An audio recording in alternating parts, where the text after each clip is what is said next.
Hello and welcome to this module. In this module, we are going to talk about solving problems using hypothesis testing. So let's get straight into it. In this module, we are going to talk about hypothesis testing using Bayesian method, hypothesis for two sample, solving hypothesis testing problem, and finally A/B testing using Bayesian approach. So here we have hypothesis testing with Bayesian method. Now, in statistics, the common way to go about answering the question is hypothesis testing. And since we are working on Bayesian framework, we will be doing Bayesian testing. That is, establish whether the performance of two algorithms are significantly different or not. After that, perform using null hypothesis.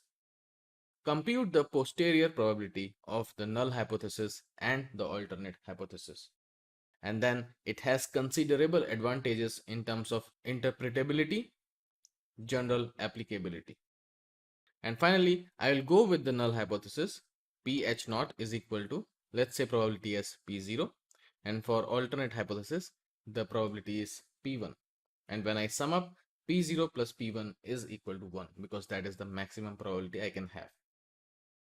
Now, suppose that we have two groups and I want to know whether the age of mean or mean of age is same or not, or it's different. That is what I need to test. So what I will do, I will first test or set a null hypothesis, that is mu1 is equal to mu2. That means mean of population 1 is equal to mean of population 2. And then what I will do is I will compute whether mean of 1 minus mean of 2 is greater than 0 or not when the condition is D, which is D is total number of population. And when I will get the chart, it will clearly say that mu1 is in blue color and mu2 is in orange color, and there is a difference between mu1 and mu2. That means I am going with alternate hypothesis that there is a difference between mu1 and mu2. And that is how you will be able to do hypothesis testing using Bayesian method. Hope this makes sense.